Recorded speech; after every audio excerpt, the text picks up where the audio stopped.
और अंबियाए किराम को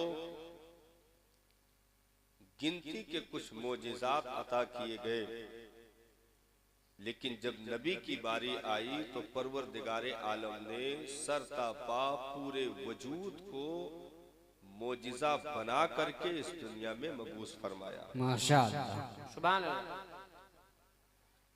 अब जिस कदर बंदा नबी की मारिफत हासिल करता जाएगा, उसे खुद ब खुद खुदा के जात की मारिफत हासिल होती चली जाएगी। बेशक, सुभान अल्लाह। क्योंकि नबी अपने रब का मजहर होता है, आईना होता है। यानी आईने मुस्तफवी में तजल्लियाते इलाही की झलकियां देखी जाती हैं। सुभान अल्लाह। और खुदा और बंदों के बीच में नबी बहुत बड़े वसीले का नाम है। अल्लाह। खुदा और बंदे के बीच में रब्त के लिए जिस मजबूत वसीले का सहारा लिया जाता है, वो नबूवत का वसीला होता है कि बगैर उस वसीले के कोई बंदा खुदा तक पहुंच ही नहीं सकता। हक है, हक है। ऐसे ही नबूवत तक पहुंचने के लिए, उस जात की मारिफत के लिए उम्मती और नबी के बीच में वली वसीला होता है कि बगैर विलायत के सहारे के तुम्हें नबी के जात की मारिफत सही मानों में हासिल नहीं हो सकती है, जब तक किसी अल्लाह वाले के दामन से वाबस्तगी न हो, उस वक्त तक नबूवत की मारिफत मिल नहीं सकती। सुभान अल्लाह, सुभान अल्लाह। ये चीजें लाजिम व मलजूम है कि बंदा रातों दिन कोशिश करे, सजदे पे सजदा करता जाए, इबादत पे इबादत करता जाए। ये चीजें हुसूले इबादत का जरिया नहीं है। ये चीजें इबादत के जरिए से हासिल की जाने वाली चीजें नहीं हैं।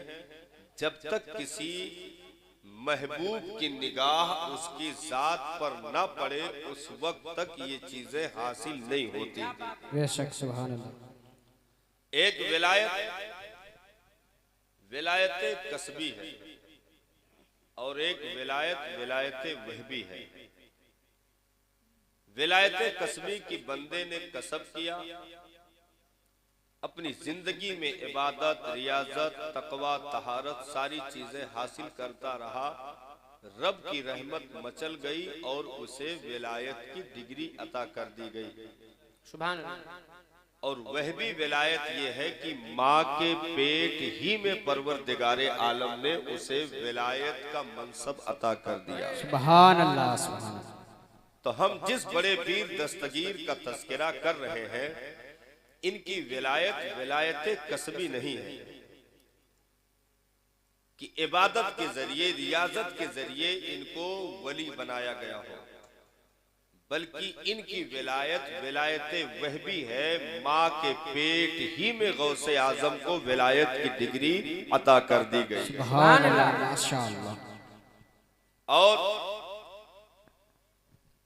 विलायत की डिग्री ही सिर्फ अता नहीं की गई, बल्कि वो तमाम तर कमालो खूबी हुजूर गौसे आदम सरकार को अता की गई कि माँ को अगर छींक भी आती थी तो यरहमकल्लाह की सदा पेट से अब्दुल कादिर जिलानी दिया करते थे। सुभान अल्लाह, सुभान अल्लाह। क्या कहने हैं।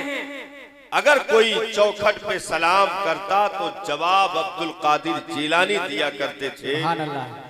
वो पावर, वो अख्तियार माँ के शिकम ही में उस अजीम नौनिहाल को अता किया जा चुका था।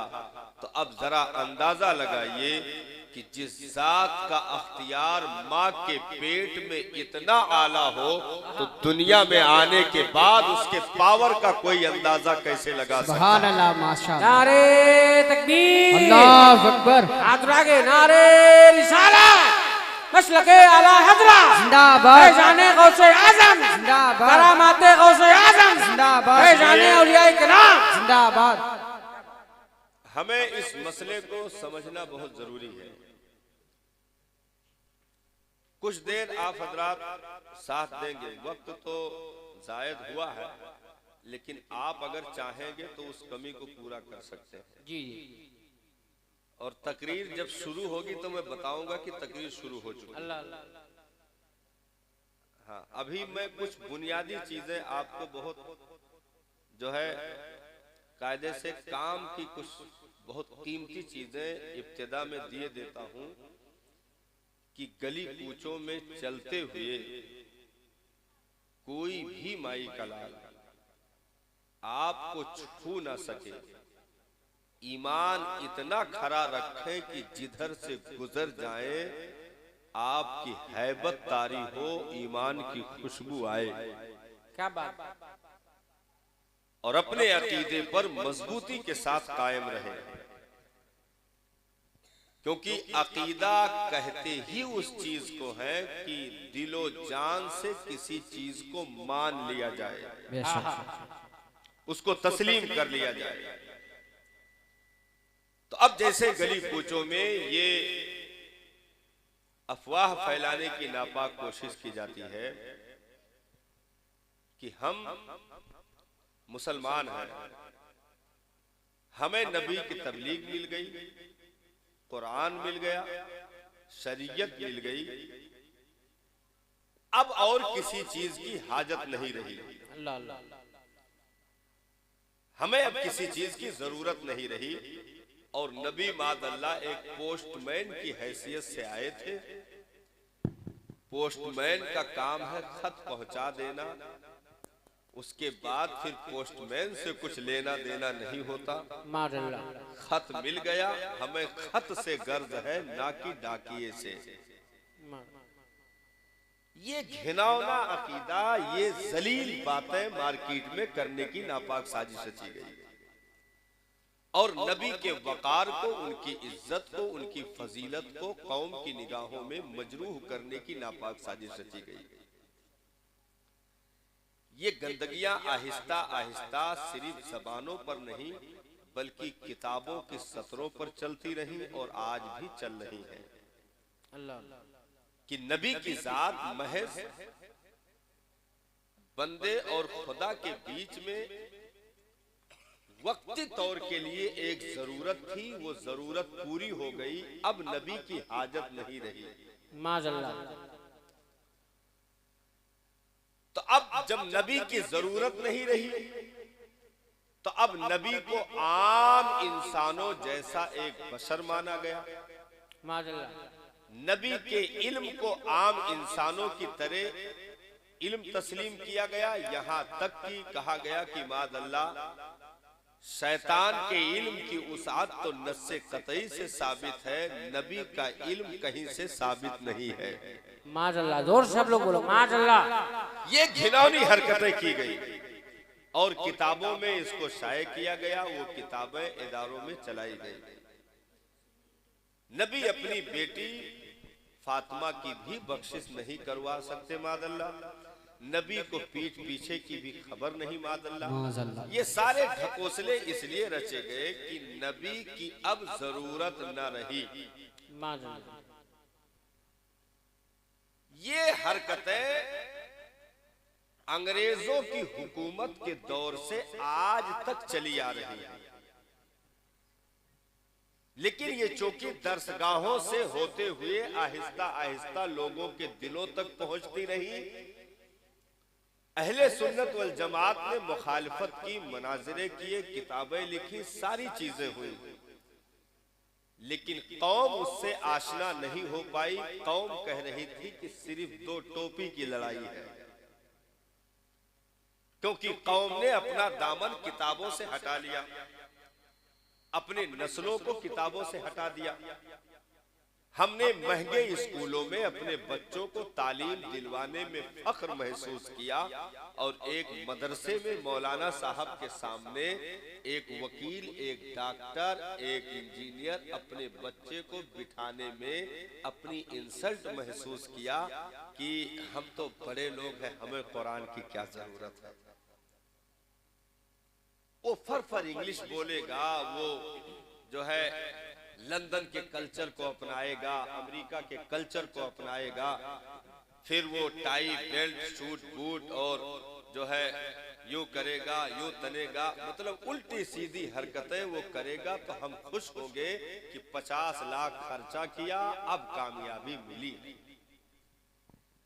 जबकि उसे इतना जाहिल बना दिया गया तरक्की के नाम पर कि सगी माँ का जनाजा पड़ा हुआ था, वो इतना यतीम था कि जनाजे की दुआ तक नहीं पढ़ सकता था। अल्लाह अल्लाह अल्लाह। हमने अपनी नस्लों को आहिस्ता आहिस्ता कुरान से दूर कर दिया, अहादीस से दूर कर दिया, तवारीख से दूर कर दिया, बुजुर्गों और असलाफ की जिंदगी और उनके तमाम तर सीरत व किरदार से दूर कर दिया, और नई तालीम और नए कल्चर में हमने अपने बच्चों को ढालना फख्र महसूस किया। तो हम तो दूर हो गए, लेकिन सामने वाले की गंदगी रुकी नहीं, उसमें और स्पिरिट आई,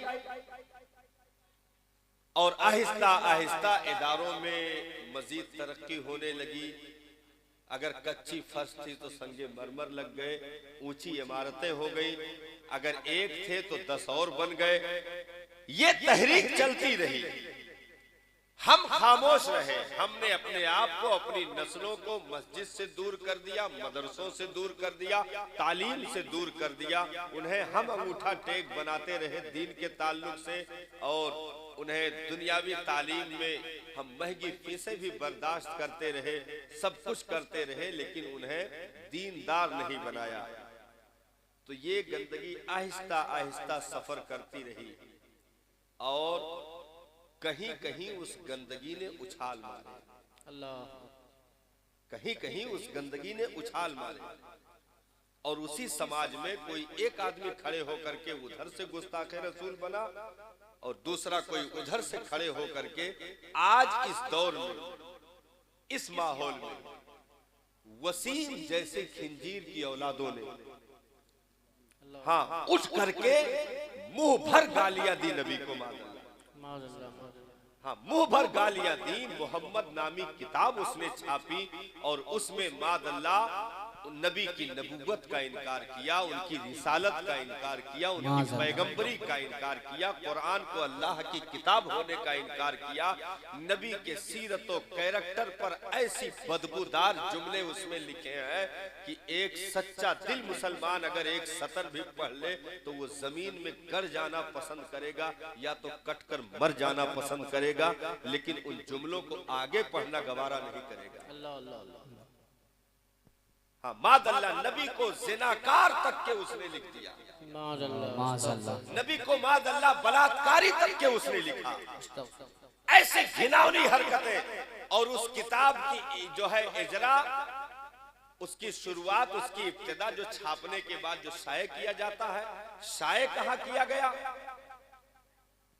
वो आपको सोशल मीडिया के जरिए मालूम है। हाँ, जा करके वहां शाये किया गया। और अब चूंकि देखिए, इस्लाम किसी का गुलाम नहीं है, बेशक इस्लाम मुसलमानों के भरोसे पर इस दुनिया में नहीं चल रहा है, बल्कि रब की कुदरत के भरोसे चल रहा है। बेशक। क्या कहने हैं? इस्लाम और मुसलमान ये दो बिल्कुल अलग चीजें हैं। इस्लाम और मुसलमान में जमीन आसमान का फर्क है। ये दो अलग चीजें हैं। इस्लाम एक रास्ता है, एक मजहब है, एक रोशनी है, एक नूर है। क्या बात है? मुसलमान उस पर चलने वाले को कहते हैं, उसको मानने वाले को कहते हैं।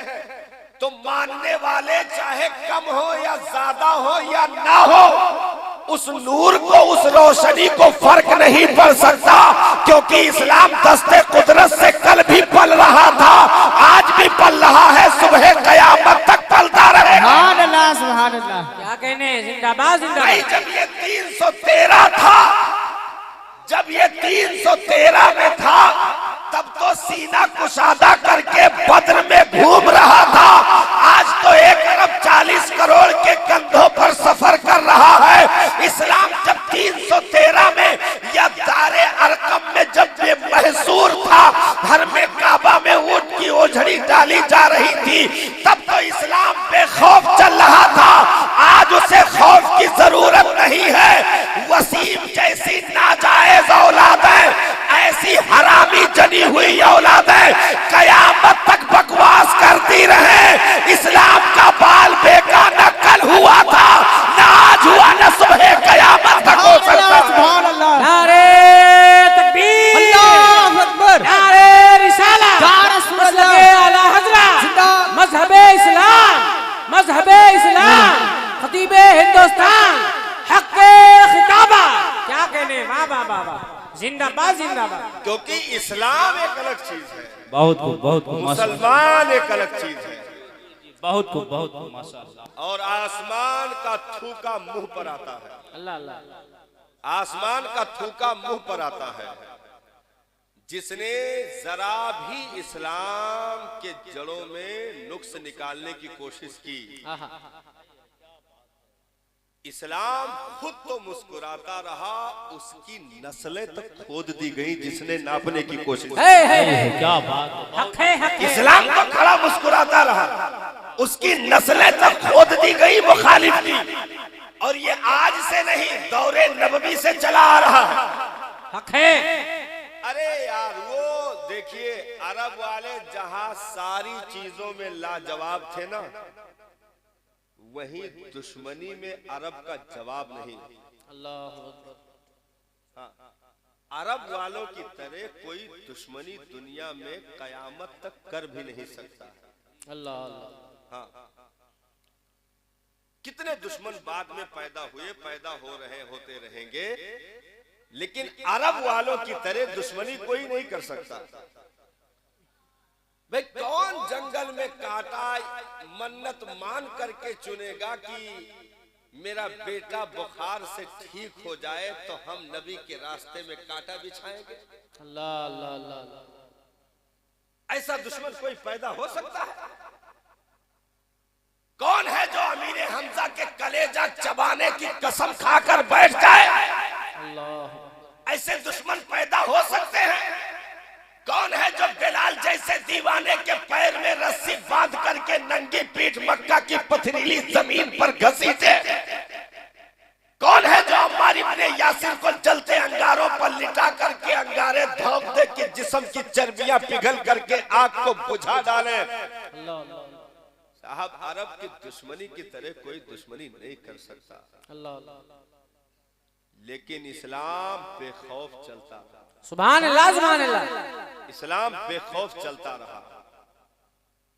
अबुल हिकम कहा जाने वाला, अपनी सरदारी की धाक बिठाने वाला, अपने आप को मालदार और सरदार लोगों से तस्लीम करवाने वाला, उसकी नस्लें खोदी गई। अबू जहल का खिताब तो मिल गया, लेकिन इस्लाम का बाल बेका नहीं हुआ।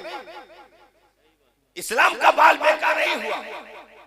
अबू लहब, उतबा, शैबा, मुगीरा जलील हो करके दुनिया से मरकर कीड़े पड़ गए, खत्म हो गए। इस्लाम का बाल बेका नहीं हुआ। जो भी नंगी तलवारें लेकर चल रहे थे, तलवार एक तरफ रख के नबी के कदमों में सर रगड़ रहे थे उमर जैसे लोग, इस्लाम का बाल बेका नहीं कर सके। जब दुश्मनी करने वाले इतने आला पैमाने पर दुश्मनी करने के बाद भी एक भी मुसलमान के दिल का कलमा न छीन सके, तो आज पूरी दुनिया इकट्ठी होकर के किसी मोमिन को काफिर नहीं कर सकती है, क्योंकि ईमान ऐसे कलेजे में आता ही नहीं जहां से उसे निकलना पड़े। जिंदाबाद जिंदाबाद। क्या कहने हैं? ईमान ऐसे कलेजे में आता ही नहीं जहां से निकलना पड़े। क्या बात है, माशाअल्लाह, माशाअल्लाह। अब कोई नाम मुसलमान रख ले, मुसलमान हो जाए, ये नहीं होता। हक है। बहुत खूब। घराने में पैदा हो जाए, मुसलमान हो, ऐसा नहीं हो सकता। ये मुमकिन चीज नहीं है। भाई अगर खानदान से मुसलमान होता, नाम से मुसलमान होता, जात से मुसलमान होता, शहर से मुसलमान होता, तो सबसे पक्का मुसलमान अबू जहल था। पक्का मुसलमान अबू जहल होता। बिरादरी में फर्क नहीं, कुरैशियों नस्ल हो, शहर में फर्क नहीं, मक्का में रह रहा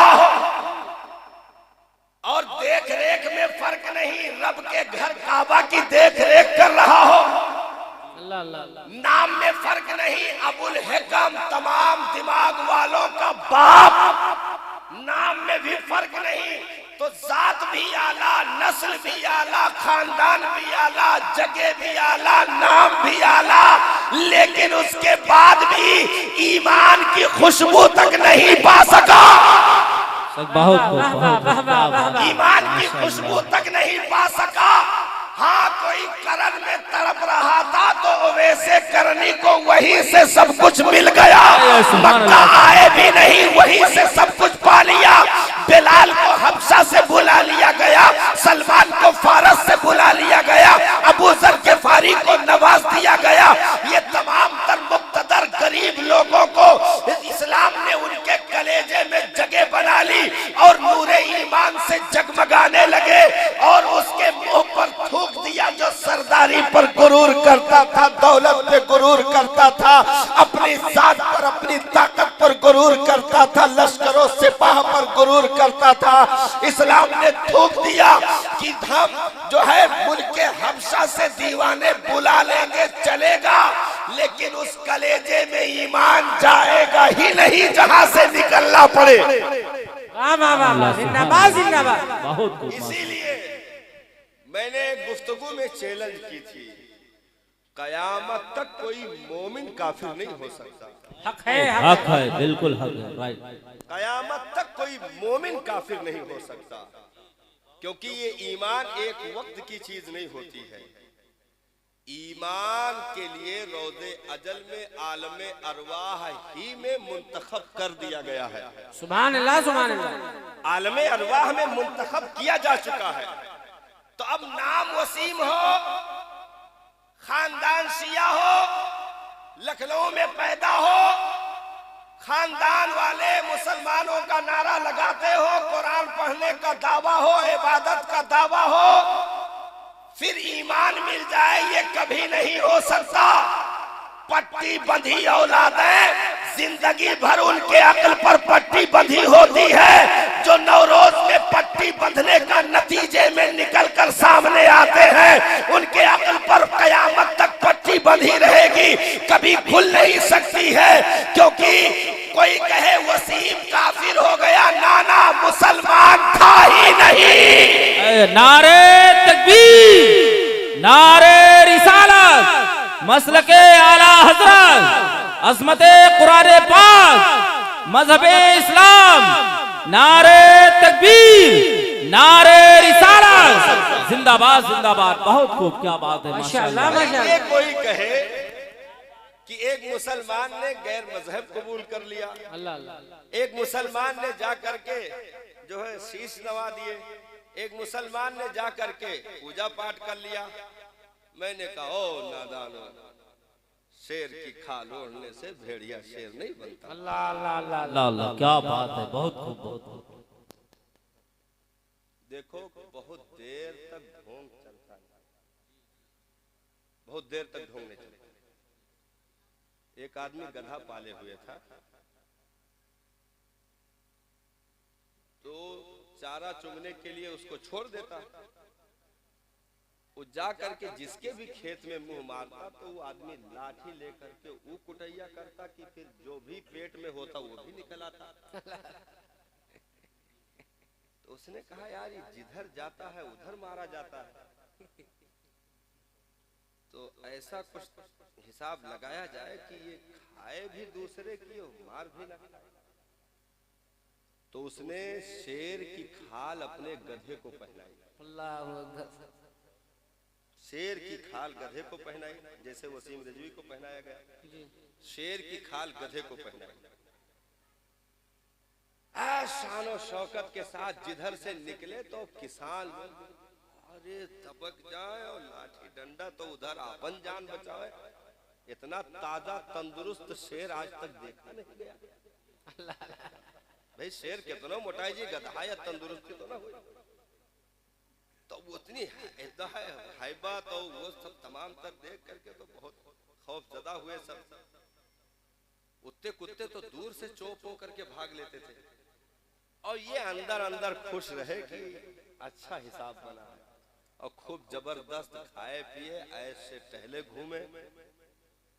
एक दिन रात में दूसरे के खेत में खा रहा था और बगल गांव से कहीं गधे ने ढींचो ढींचो की आवाज लगा दी। अब ये एक दूसरे की नकल करते हैं ना, अगर एक साउंड दे दे तो दूसरा जो है इको जरूर देता है। तो उधर से वो बोला, अब ये बर्दाश्त नहीं कर पाया क्योंकि था अंदर से गधा, था अंदर से गधा, बर्दाश्त नहीं कर पाया। इसने भी जवाब देना शुरू कर दिया। बस किसान पहचान गया तो वो बरसा, वो बरसा की जिंदगी तौबा कबूल न हो। तो अब तक ये मुसलमानों की खाल पहनकर छुपा रहा, घूमता रहा। इसके एक साथी ने दूर से आवाज लगाई ढींचो ढींचो की। ये बर्दाश्त न कर सका, कुफ्र के साथ आवाज मिलाकर खड़ा हो गया। कौम ने चेहरा पहचान लिया और हर एक ने उसे जूतियों तले रौंदने की कसम खा ली, क्योंकि बहुत देर तक नकली लिबास चलते नहीं है, कहीं ना कहीं बिरादरी जाहिर हो जाती है। बहुत को क्या बहुत कहने हैं, क्या वाह, बात वाह, है, माशाअल्लाह, सही बात। जिंदाबाद जिंदाबाद। कोई ये ना कहे कि वो मुसलमान था और जो है कुफ्र में उतर गया, नहीं साहब। देखिए, इस्लाम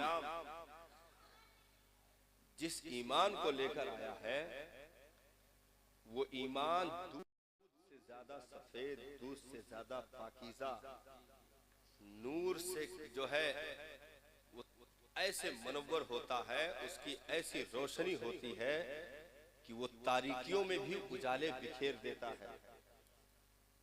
और वो बहुत ही सुथरी चीज का नाम ईमान है। तो अच्छी चीज रखने के लिए जगह भी अच्छी ही ढूंढी जाती है। सच है।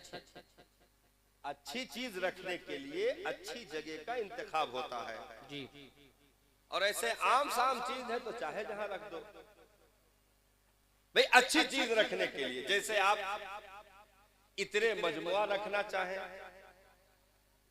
तो अब उसके लिए आप बाल्टी लेकर आएंगे? नहीं भाई, बाल्टी में इतने मजमुआ रखेंगे तो फिर बाल्टी तो कुछ नहीं बिगड़ेगा, इतने मजमुआ की जिल्लत हो जाएगी, बेइज्जती हो जाएगी। क्योंकि वो बहुत हसास चीज है, उसे रखने के लिए ऐसे ही बर्तन का इंतखाब किया जाएगा। ऐसे ही ईमान सबसे बड़ी हसास चीज का नाम है, उसे रखने के लिए अहले दिल के दिल का इंतखाब होता है। अहरे गहरे के कलेजे में नूरे ईमान को उतारा नहीं जाता। हाँ, अहरे गहरे के कलेजे में ईमान उतारा नहीं जाता। पूरी दुनिया सजदा न करे तब भी इस्लाम का, खुदा का, रसूल का कुछ बिगड़ने वाला नहीं है, क्योंकि ये चीजें इन चीजों से पाक है, हक है। इन्हें इसकी हाजत नहीं है। हम इबादत करेंगे तो इसमें दीन का कोई मामला की इस्लाम जो है हमारे सजदों से टिका हुआ है, हम करते रहेंगे तो टिका रहेगा, छोड़ देंगे तो गिर जाएगा। या नबी की नबूवत हमारे सजदों से चमक रही है, हम करेंगे तो चमकती रहेगी, छोड़ेंगे तो मध्यम पड़ जाएगी। या खुदा की वहदानियत हमारे इबादत, रोजे, नमाज, हज और ज़कात के जरिए टिकी हुई है, उस वहदानियत को बरकरार रखने के लिए हम अगर सजदा करेंगे तो बरकरार रहेगी, छोड़ देंगे तो वहदानियत मजरू हो जाएगी। नहीं साहब, ये हमारी और आपकी गलतफहमी है। न रब सजदों का मुहताज है, न उसे उसकी जरूरत है। अल्लाह अल्लाह। इबादत करके हम अपनी जरूरत पूरी करते हैं, हम अपने आप को मुशर्रफ करते हैं, हम अपने आप को मुअज़्ज़ज़ करते हैं, हम तकवा तहारत हासिल करके हम अपने आप को मजबूत करते हैं। यानी एक नूर है, ऐ बंदो अपने आप को अगर चमकाना चाहते हो तो तुम उस नूर की रोशनी में आ जाओ, अगर अपने आप को चमकाना चाहते हो तो तुम उस उजाले में आ जाओ। तुम्हारे दूर हो जाने से उस नूर का कुछ बिगड़ने वाला नहीं है। हाँ, तुम्हें तारीकी मिल जाएगी, तुम्हें अंधेरा मिल जाएगा। तो इस्लाम ने ऐसे होशरुबा वक्त में सफर किया अल्लाह अल्लाह। कि जिस कलेजे में दीन आ जाए उस कलेजे से कभी निकलता नहीं है। हक है। हाँ, निकलता नहीं। हाँ, आदमी मुनाफिक हो कि कलेजे में गंदगी मौजूद हो, ऊपर से दाढ़ी टोपी और कलमे का सहारा लेकर घूम रहा हो, कौम में फिर रहा हो, ये एक अलग चीज है। असलन उसमें ईमान है ही नहीं, तो अब कहीं भी बिछड़ जाए तो उस पर इस्लाम का कोई मामला नहीं होगा। ऐसे मुनाफिकीन तो मस्जिद नबवी से नाम ले लेकर के सरकार ने निकाला। जो नबी के पीछे नमाज पढ़ने वाले लोग थे, दाढ़ी रखने वाले लोग, टोपी लगाने वाले लोग, इस्लामी लिबास पहनने वाले लोग, ऐसों का नाम ले लेकर के पैगंबर ने मस्जिद नबवी से बाहर किया, क्योंकि ऐसे ढोंग के ईमान की जरूरत इस्लाम को नहीं है। इस्लाम जहां आता है वहां इनकलाब बपा करता है। सुभान अल्लाह सुभान अल्लाह सुभान अल्लाह। बेशक हजरत सुमैया से अबू जहल ने यही तो कहा था। हजरत सुमैया बूढ़ी खातून, दुबला पतला नहीं, कमजोर बदन। हजरत सुमैया से अबू जहल ने कहा कि अमीर कबीर लोग इस्लाम अपनाए तो बात समझ आती है।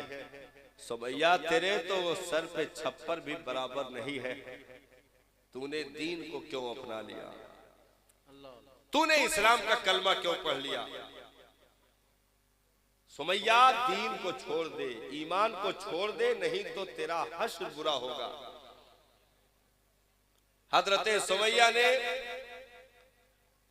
अबू जहल के आंखों में आंखें डाल करके गुफ्तगू की। इरशाद फरमाया, ओ अबू जहल, इस हड्डी के ढांचे में एक जान कैद है, वही आजाद हो सकती है। अल्लाह अल्लाह। इस हड्डी के ढांचे में एक जान कैद है, वही आजाद हो सकती है। रहा ईमान का मसला तो हम मुस्तफा के जामे मोहब्बत के मस्त हैं। ये वो नशा नहीं जिसे तुरशी उतार दे। सुभान अल्लाह सुभान ये अल्लाह। वो नशा नहीं जिसे तुरशी उतार दे। अबू जहल, तू कितनी भी कोशिशें कर ले, तू हमें मौत के घाट उतार सकता है, उसके आगे कुछ नहीं कर सकता। और ये सौदा उनकी चौखट पे हो चुका। हम अपने आप को उनके दरे दौलत पर बेच चुके हैं। अब ये निकलने वाली चीज नहीं है।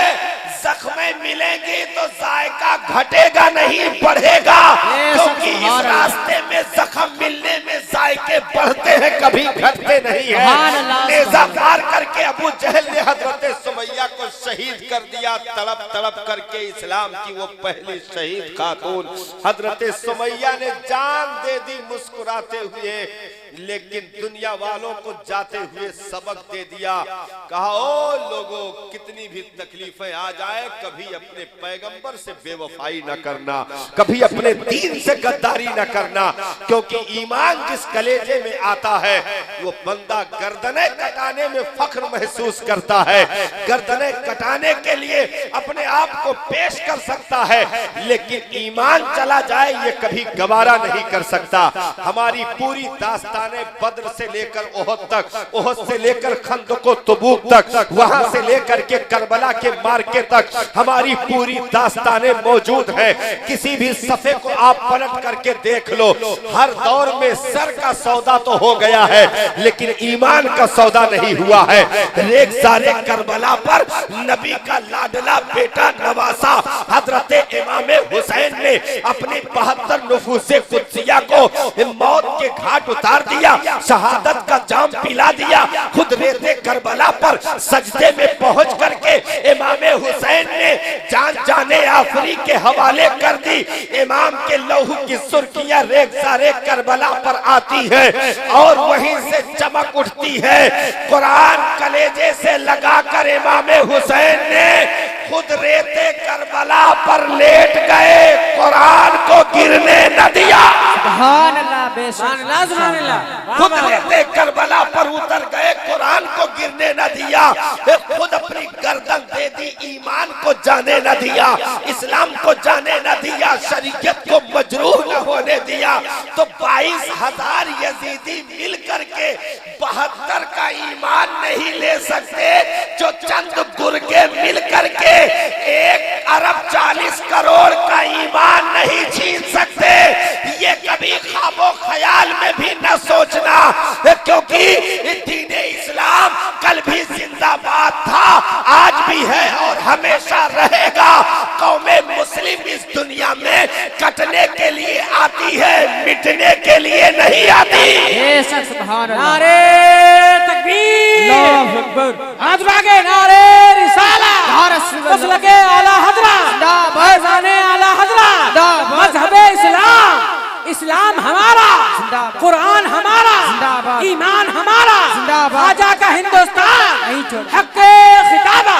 क्या कहने, सुभान अल्लाह सुभान अल्लाह। अगर किसी भी दौर में किसी को कुछ भी कहने की अगर जुर्रत हुई है तो अचानक उसने नहीं कहा है, उसके लिए जमीनें पहले बनाई गई, अल्लाह अल्लाह, जमीनें तैयार की गई, और वो जमीनें इदारों के जरिए से तैयार होती नहीं, मसाजिदों मकातिब के जरिए से तैयार होती नहीं, किताबों में उन गंदी चीजों का सफर जारी रहा, जिसके नतीजे में आज कुछ लोगों को कहने की हिम्मत हो गई। लेकिन याद रखें, न किताब रहेगी न किताब वाले रहेंगे। जो भी मुखालिफत करते उनकी आने वाली नस्लें भी उन पर थूक देंगी। जैसे यजीद के बेटे ने यजीद के मिशन पे जूतियों को जला करके उसके मिशन को रौंद करके थूक करके बता दिया, अपने ही बाप के करतूतों पर सगे बेटे ने थूक करके बता दिया कि जिस हुकूमत के पाए को नवासे रसूल के खून से मजबूत करने की कोशिश की जाए, ऐसी हुकूमतों में जायके नहीं होते। क्या बात, ऐसी हुकूमतों में जायके नहीं होते। तो नस्लें थूकेंगी, न किताब रहेगी न किताब वाले रहेंगे। लेकिन मुस्तफा जाने रहमत का चर्चा कल भी था, आज भी है और हमेशा रहेगा। वाह वाह वाह, जिंदाबाद जिंदाबाद। और सिर्फ यही नहीं, बल्कि जब करबला से ये काफिला कूफा होते हुए मुल्के शाम यजीद के दरबार की तरफ आया, यजीद के दरबार की तरफ आया, यजीद के पास काफिले को पहुंचाया गया और उसके बाद दरबारे यजीद में हजरत सैयदा ज़ैनब रज़ी अल्लाह ताला अन्हा ने खुतबा दिया, हजरत इमाम ज़ैनुल आबदीन ने खुतबा दिया। हजरत इमाम ज़ैनुल आबदीन जो खुतबा देने लगे तो जितने भी दरबार में यजीदी बैठे थे, उसके हमनवा बैठे थे या और लोग बैठे थे, चीखें निकल गई, सब झाड़े मार मार कर रोने लगे। लोगों ने यजीद के कान में कहा कि जल्दी से तकरीर बंद करवाइए, नहीं तो मामला उल्टा हो जाएगा। जल्दी से तकरीर बंद करवाइए, नहीं तो मामला उलट जाएगा। ज़ैनुल आबदीन की तकरीर का असर मजमे पर देखा जा रहा है। लोगों के आंखों से आंसू चल रहे, उनकी दाढ़ियां तर होती जा रही हैं। इसलिए आप अपनी हुकूमत अगर बचाना चाहते हैं तो ज़ैनुल आबदीन का खिताब बंद करवाइए, नहीं तो असर हो गया तो यही लोग उठकर बगावत कर देंगे और आपका तख्ता पलट जाएगा। तो यजीद ने इमाम ज़ैनुल आबदीन की तकरीर को बंद करवाने के लिए क्या करवाया मालूम है? बगैर वक्त के पूरे दरबार में उसने अजान कहलवाना शुरू कर दिया कि अजान सुनेंगे तो ये खुद ब खुद खामोश हो जाएंगे। बगैर वक्त के अजान दिलवाना शुरू कर दिया। इमाम ज़ैनुल आबदीन अजान की आवाज सुन करके खामोश हो गए। अजान हो चुकी तो इमाम ज़ैनुल आबिदीन ने यजीद को मुखातब करके कहा, यजीद तूने कुछ सुना कि नहीं? क्या बात है, जिंदाबाद जिंदाबाद। का क्या सुना सज्जाद, बताओ तो सही। कहा बता, अजान के कलमों में तेरे बाप दादा का नारा लग रहा था या मेरे नाना का तज़किरा हो रहा था? सुभान अल्लाह, सुभान अल्लाह, जिंदाबाद जिंदाबाद। यजीद तू मिटा, तेरा मिशन मिटा, तेरी नस्ल मिटी, तू तबाह बर्बाद हो गया। मेरे खानदान का तज़किरा मिंबरो मेहराब से कल भी था, आज भी गए और हमेशा चर्चा होता रहेगा। ये कभी मिटने वाली चीजें नहीं है। दुनिया टकरा करके टुकड़े टुकड़े तो हो सकती है, लेकिन ये वो चट्टान है जो अपनी जगह से हिल नहीं सकता। बोलो सुभान अल्लाह। नारे तकबीर, नारे रिसालत, मसलके आला हज़रत, ताजदारे करबला, फैज़ाने इमाम हुसैन, खानदाने इमाम हुसैन, मज़हबे इस्लाम, ख़ाजा का हिंदुस्तान।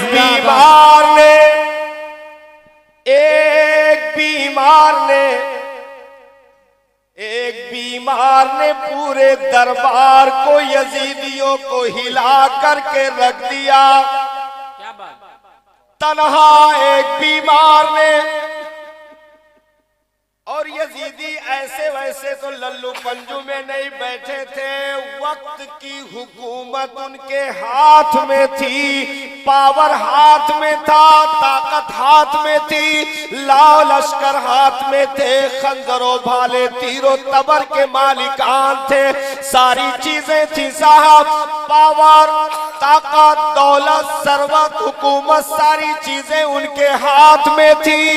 इमाम ज़ैनुल आबिदीन बज़ाहिर कुछ नहीं रखते थे, लेकिन बीमारी के आलम में अली के कछार के शेरे नर ने, हुसैन आदम के गोद के परवरदा ने, हुसैन आदम के गोद के परवरदा ने, मुस्तफा जाने रहमत के फैजान के चश्मे से, फैज के चश्मे से फैजान हासिल करने वाले इमाम ज़ैनुल आबिदीन ने तन्हा खड़े होकर वक्त की हुकूमत को चैलेंज कर दिया, वक्त के सुपर पावर ताकत को चैलेंज कर दिया, वक्त की तमाम तर ताकतें रखने वाली हुकूमत को चैलेंज करके दुनिया को बता दिया, अगर तुम हक पर कायम हो तो कोई माई का लाल तुम्हें मिटा नहीं सकता।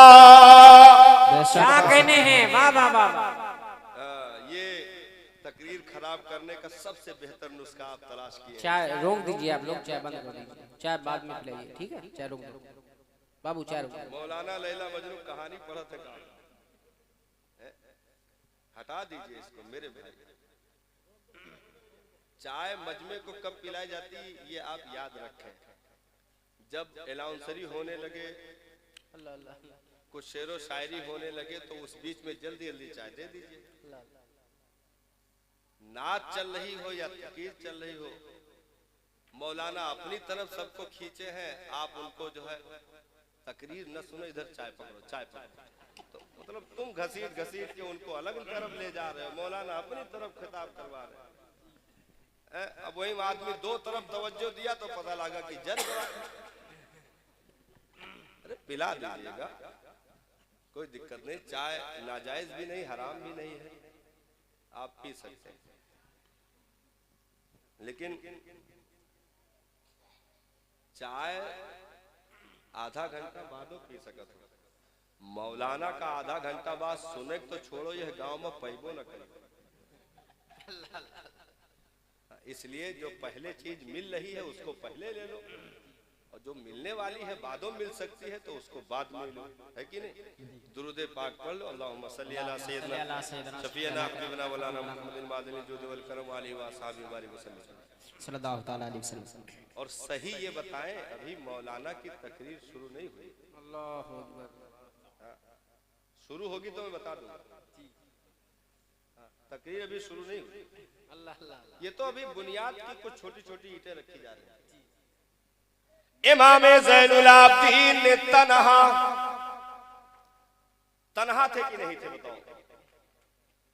सुपर पावर ताकत सामने थी भाई। यजीद, अरे 22,000 तो करबला भेजे गए रहे, फौज कितनी थी उसका अंदाजा भी नहीं है।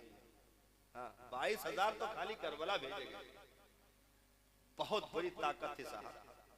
हाँ, शाम, खुरासान, इराक, अफगान और कूफा, इन तमाम शहरों के लोग मिले हुए थे।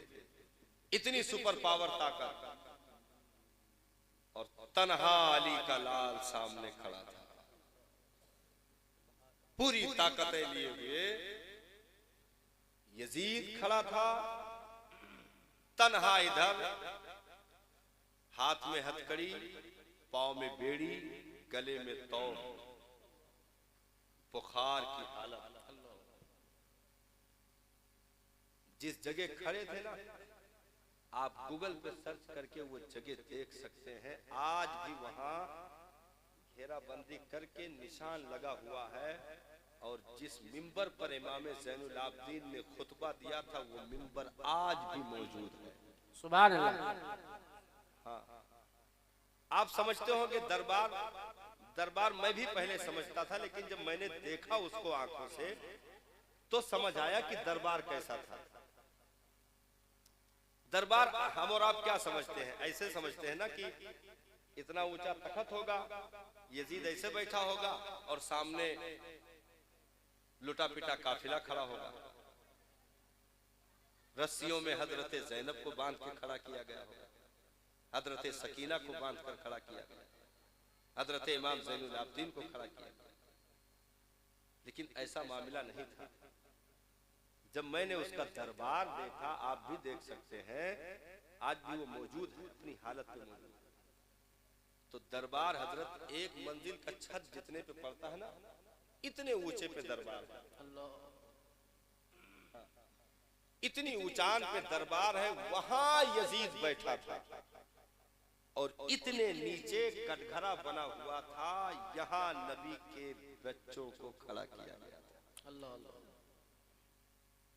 और हाथों में हथकड़ियां, पांव में बेड़ियां। यजीद उतने ऊंचे पर बैठा था, और कर्रो फक्र के साथ उधर पंखे चले जा रहे हैं। इमाम ज़ैनुल आबिदीन को उन हाथ में हथकड़ी और बेड़ियां पड़ी हुई किसी ने देखा तो मुहिब्बे अहले बैत था, वो आंखों में उसके आंसू आ गए और कहा, हाय मुसीबत, नवासे रसूल, आले रसूल की ये हालत है। इमाम ज़ैनुल आबिदीन ने उसकी तरफ देखा, कहा तो मजबूरी समझता है इसको। मजबूरी नहीं है, ये शौक है। ये मजबूरी नहीं है, ये शौक है। अली के शेरों को दुनिया की कोई ताकत कैद नहीं कर सकती। हक है, हक है। हम तो इसे जेवर समझकर पहने कि कम से कम हजरत यूसुफ की सुन्नत तो अदा हो जाए। क्या कहने हैं? हम तो इसे जेवर समझकर पहने हुए हैं। यकीन आए तो ये ले देख ले, इतना कहा था कि सारी हथकड़ियां बेड़ियां खुलकर नीचे पड़ी थी। इमाम ने फरमाया, ये हमें बांध नहीं सकते, हम अगर बंध जाए तो हमारा हौसला गए। अल्लाह अल्लाह अल्लाह, क्या बात है। मौला अली से एक यहूदी ने कहा था कि अली, तुम्हारे गली कूचों में बड़े चर्चे हैं, दुलदुल सवार, शेरे खुदा, फातह खैबर, लेकिन अली हकीकत यह है कि अगर मेरे बाग में तुम मजदूरी ना करो पानी चला करके, तो तुम्हारे घर का चूल्हा ना जले। रात में मेरे बाग में तुम मजदूरी करते हो, पानी चलाते हो, फिर तुम्हारे घर का चूल्हा चलता है, घर का खर्च चलता है, और गली कूचों में तुम्हारा इतना बड़ा नाम। मौला अली को जलाल आ गया। अल्लाह अल्लाह अल्लाह। इरशाद फरमाया, ओए नादान इधर आ, ये जमीन पर पड़ी कंकरियां उठा तो सही। वाह वाह वाह वाह वाह वाह। उसने कंकरियां चुनकर मौला अली के हाथ में दी। मौला अली ने फूंक मारी तो मोतियों में तब्दील हो गई।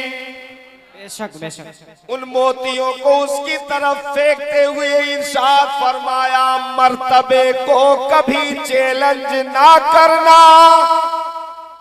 मर्तबे को कभी चैलेंज ना करना। पिया को जो भाए वही भेष हमारा गए। बेशक बेशक। हम तो उनके लबों की मुस्कुराहट देखते गए, वो जिस हाल में रखना चाहे हमें उसी में फख्र गए। अगर नंगी पीठ लेटने से जमीन पर, अगर जमीन पर नंगी पीठ लेटने से वो अबू तुराब का खिताब दे दे तो अली रेशम से ज्यादा रेत पर लौटना पसंद करेगा। बेशक बेशक। अगर नंगी पीठ रेत पर लेट जाने से नबी अबू तुराब का खिताब दे दे तो अली को रेत में लौटने में मजा आएगा, ना कि रेशम पर लेटने में मजा आएगा। सुभान अल्लाह। क्योंकि हम उनके लबों की मुस्कुराहट चाहते हैं, हम उनकी रजा चाहते हैं, हम उनकी खुशी चाहते हैं। तो दुनिया कभी भी अहले हक का बाल बेका नहीं कर सकती है, क्योंकि हक हक होता है जो सर चढ़कर बोलता है। हर दौर में हक ही की जीत हुई। और याद रखो, हक वो चीज है कि चौतरफा उसकी मुखालिफतें की जाती है। कभी ऐसा नहीं हुआ कि हक भी हो और चारों तरफ से एक आवाज करके सब कबूल कर ले, ऐसा नहीं होता। मुखालिफत जरूर होगी। अगर हक हजरत आदम लेकर आएंगे तो इब्लीस मुखालिफत करेगा, अगर हक हजरत इब्राहिम लेकर आएंगे तो नमरूद मुखालिफत करेगा, अगर हक हजरत मूसा लाएंगे तो फिरौन मुखालिफत करेगा, हक नबी लेकर आएंगे तो अबू जहल, अबू लहब, उतबा, शैबा, मुगीरा सब मुखालिफत करेंगे। मुखालिफत तो होगी और चार जानिब से उस पर हमले भी किए जाएंगे, उसे टारगेट भी किया जाएगा, उसे मिटाने की कोशिश भी की जाएगी। लेकिन ये कोशिश कयामत तक जारी भी रहेगी और हक तेजी के साथ कयामत तक सफर भी करता रहेगा। वो कभी रुकेगा नहीं, कभी मिटेगा नहीं, कभी तबाह नहीं होगा, कभी खत्म नहीं होगा, क्योंकि बातिल हर वक्त इसके साथ रहेगा। बातिल मिटाने की साजिशें रचेगा, कभी लिबास बदल करके, कभी जबान बदल करके, कभी तहरीक बदल करके, कभी तहजीब बदल करके वो मिटाने की कोशिश करता रहेगा। और ये कोशिश एक वक्त के लिए नहीं होगी, कयामत तक कोशिश चलती रहेगी। लेकिन हक अपना सफर जारी रखेगा, सुबह कयामत तक हक ऐसे ही चलता चला जाएगा। दुनिया में कोई भी माई का लाल उसे न रोक पाया है न रोक सकता है। बेशक सुभान अल्लाह। वाह वाह वाह। क्योंकि इस्लाम की फितरत में कुदरत ने लचक दी है, जितना भी दबाओगे ये उतना ही उभरेगा। जिंदाबाद। हक है। इस्लाम का वो पौधा होता है साहब कि उसे जितना काटा जाए उसी कदर उसे हरियाली मिलती है। कलम करने से कीमतें बढ़ जाती हैं, कीमतें घटती नहीं है। इसलिए दीने इस्लाम में इन चीजों को रवा रखा गया कि हम और आप इम्तिहान बर्दाश्त करें, तकलीफें बर्दाश्त करें, कुल्फतें बर्दाश्त करें, लेकिन कभी उनकी मोहब्बतों का सौदा नहीं हो सकता, कभी अपने मजहब से, अपने अकीदे से गद्दारी नहीं हो सकती। तो इन चीजों को तहरीक चला करके खत्म करने की साजिशें रची गई। लेकिन अल्हम्दुलिल्लाह उस तहरीक का जवाब देने के लिए अल्लाह ताला ने अपने बंदों को जो है यके बाद दीगरे दुनिया में भेजा और आज भी भेजे जा रहे हैं। कयामत तक ये सिलसिला चलता रहेगा। बेशक सुभान अल्लाह। भाई जब ये जो है मुसैलमा जैसे कज्जाब का फितना उठेगा, जवाब देने के लिए सिद्दीक अकबर को खड़ा कर दिया जाएगा। मुद्दईने नबूवत के फितने जो उठे थे, हजरत सिद्दीक अकबर ने खत्म किया कि नहीं खत्म किया? मुसैलमा कज्जाब को मौत के घाट उतारा गया। हजरत सिद्दीक अकबर ने उठ करके पूरी ताकत झोंक दी और उस मुखालिफ को मुंहतोड़ जवाब दिया और इस्लाम आगे सफर करता रहा। हजरत फारूक आदम के दौर में जहां जहां फितनों ने सर उठाया, बड़ी बड़ी सुपर पावर ताकतें कैसर और किसरा के नाम से मौजूद थी, मदाइन के नाम से मौजूद थी, फारस और रूस और फिलिस्तीन के नाम से मौजूद थी, सारी बातिल कुव्वतें चौतरफा मौजूद थी। लेकिन नबी के दस्तरखान पर लुकमे खाने वाले एक उमर इब्ने खत्ताब ने खड़े होकर के पूरी दुनिया के बातिल को चैलेंज किया और ऐसे वैसे जवाब नहीं दिया, बल्कि उन फितनों को खत्म भी किया। मदाइन के दरबार में मिंबर बिछा करके जुमा के रोज खुतबा पढ़ करके अहले ईमान ने दुनिया को बता दिया कि आज भी हो जो बराहीम सा ईमा पैदा आग कर सकती है अंदाजे गुलिस्ता पैदा। सुभान अल्लाह। सफर चलता रहा, यहां तक कि हजरत फारूक आदम के दौर में 36 लाख मुरब्बा किलोमीटर तक दीने इस्लाम यानी आधी दुनिया पर दीने इस्लाम का फरेरा लहरा रहा था और हर तरफ से हक की सदाएं बुलंद हो रही थी। तो जब जब फितने उठे हैं, जवाब देने के लिए अल्लाह के नेक बंदों को भेजा गया। अल्लाह अल्लाह। ऐसे ही जब खुदा की साख पर हमला किया जाने लगा, उसकी वहदानियत का इनकार किया जाने लगा, रसूल की रिसालत पर हमला किया जाने लगा, तो मुजद्दिदीन की फहरिस्त तैयार की गई। मुजद्दिदीन आते रहे और जिस दौर में जिस चीज की जरूरत पड़ती रही, अहले हक ने उसको उस जरूरत को पूरा किया, जवाब दिया। यहां तक कि बगदाद की धरती पर जो वक्त की जरूरत थी, अब्दुल कादिर जीलानी गौसे आदम रज़ी अल्लाह ताला अन्हु, जिनको मुजद्दिदीन की फहरिस्त में रखा गया, उस मुकद्दस हस्ती का वरूद मसूद बगदाद मोहल्ला की सरजमीन पर होता है। हजरत गौसे आदम तशरीफ लाते हैं और तमाम उठे हुए फितनों का जवाब देते हैं। आप समझते हैं गौसे आदम एक बाबा का नाम होगा, पीर फकीर का नाम होगा, जो चंद बतासा और लैया पर पल रहे होंगे? नहीं साहब, वक्त के मुहद्दिस का नाम गौसे आजम है। सुभान अल्लाह। वक्त के मुफक्किर का नाम गौसे आजम है। सुभान अल्लाह। वक्त के हाफिज कुरान और मुफस्सिर का नाम गौसे आजम है। वक्त के बहुत बड़े जय्यद आलिम दीन का नाम गौसे आजम है। सुभान जो अल्लाह। अगर बगदाद में पढ़ाते हो तो लाखों लाख का मजमा तो बगदाद में बैठ करके पढ़ता हो।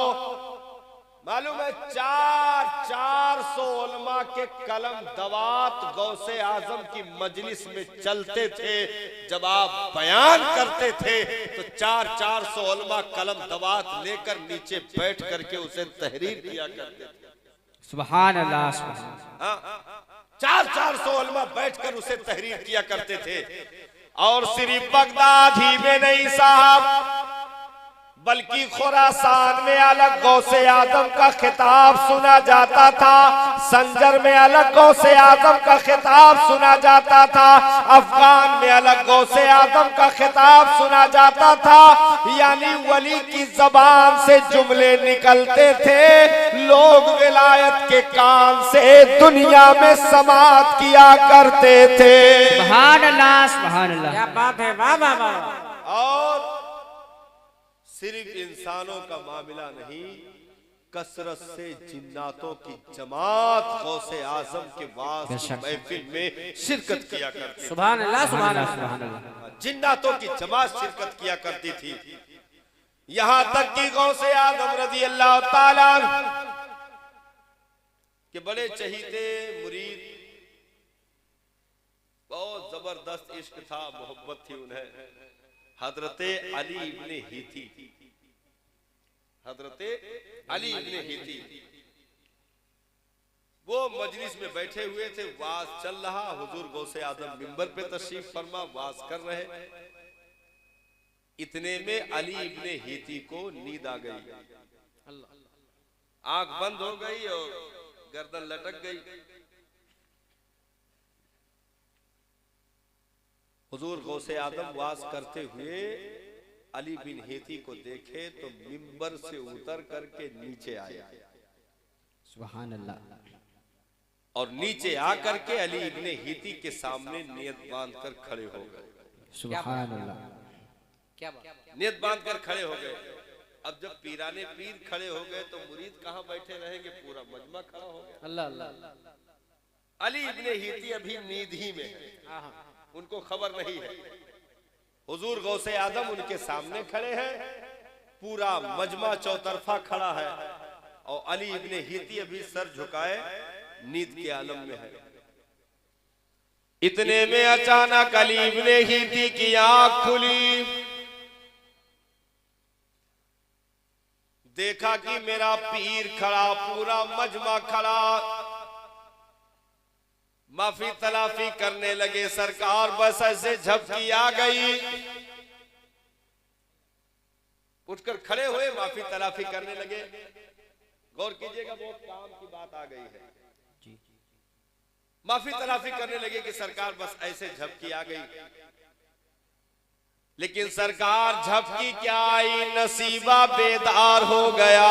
सुभान अल्लाह, कि अभी आंख बंद हुई थी कि ख्वाब में मदीने के ताजदार की जलवागरी हो गई। सुभान अल्लाह, सुभान अल्लाह, माशाअल्लाह माशाअल्लाह।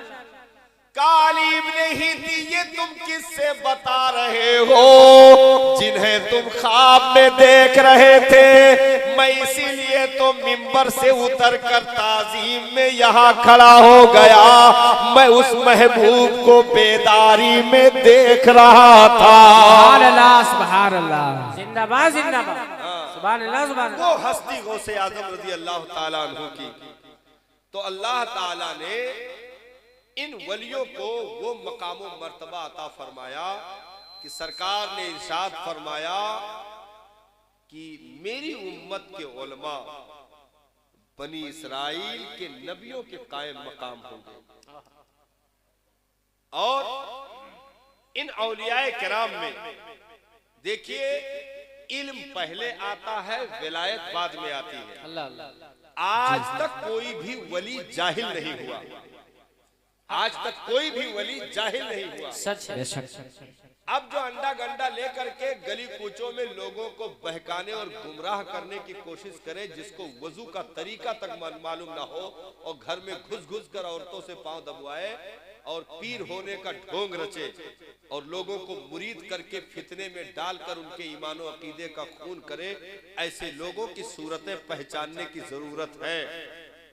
एक तो ये कि वली बेनमाजी नहीं होगा, बेशक, सुभान अल्लाह, हक है। जो पीर का पोस्ट पाए, एक तो शरीयत का गद्दार नहीं हो सकता, बेनमाजी नहीं हो सकता, हराम कारी करने वाला नहीं हो सकता, जाहिल नहीं हो सकता, क्योंकि ये चीजें उसके लिए लाजिम है। उस बुजुर्गी का पोस्ट पाने के लिए इल्म लाजिम है, तकवा लाजिम है, तहारत लाजिम है। तो जो कोई कहे कि अरे ये मौलाना लोग शरीयत वाले गए और हम तो भाई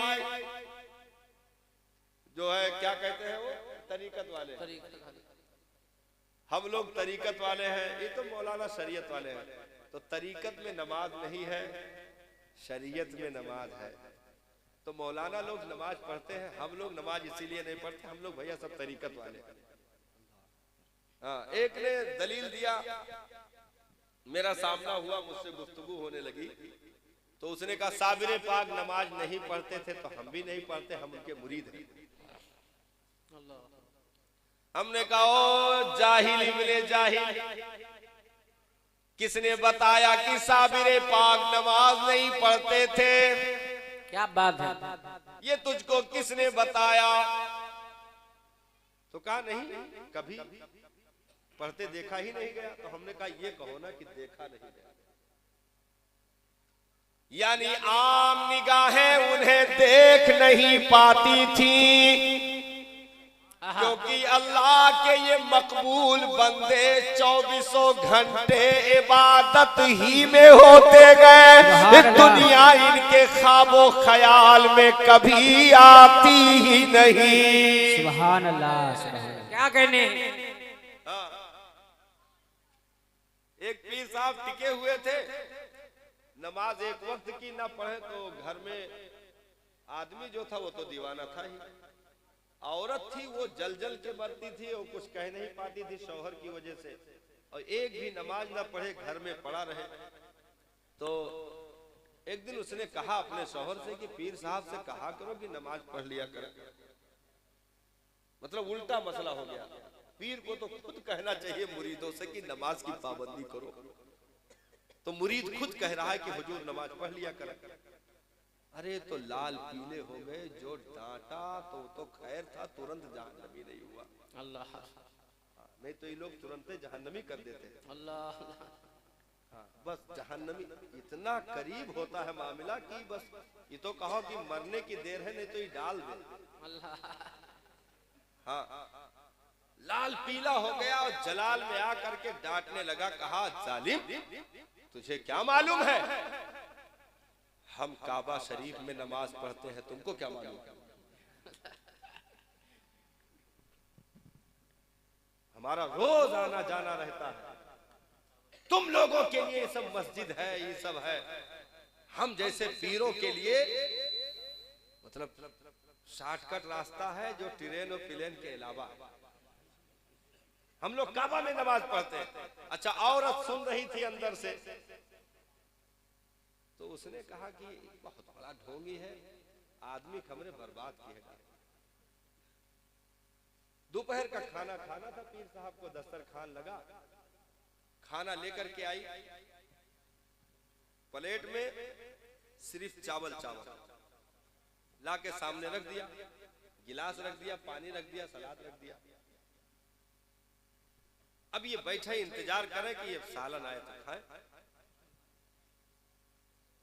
तो बहुत देर हो गया, तो आदमी ने कहा कि हुजूर क्या हुआ, खाना शुरू करिए। तो कहा अरे जालिम, जा घर में पूछ, सालन अभी तक नहीं आया। तो औरत ने कहा अनहरू से कह दो चावल के नीचे बोटी छुपी है, वो नहीं दिखती, मक्का दिख रहा गए। सुभान अल्लाह। चावल के नीचे पूरा सालन छुपा के ऊपर से चावल लगा दिया था। तो कहा चावल के नीचे बोटी नहीं दिख रही, जाहिल तू यहीं से काबा देखने की बात कर रहा है। तो ऐसे लोग पीर हो जाए तो फिर जेर हटा के उस पर जबर लगाया जाता है, फिर वो पीर नहीं पैर होते हैं, पैर होते हैं। और ऐसे लोग गली कूचे में मिले तो उसने कहा कि साबिर पाक नमाज नहीं पढ़ते थे। मैंने कहा तूने कैसे कह दिया कि नहीं पढ़ते थे? भाई ये तो वही कह सकता है जो साबिर पाक के साथ 24 घंटा रहा हो। तो तूने तो उनका दौर भी नहीं पाया, तू कैसे कह रहा है कि साबिर पाक नहीं पढ़ते थे, तू मुरीद हो गया? तो हमने कहा चलो ये भी मान लेते हैं कि वो पढ़ते नहीं दिखे, लेकिन ये काम वो करे जो पहले साबिर पाक के लेवल तक पहुंच जाए।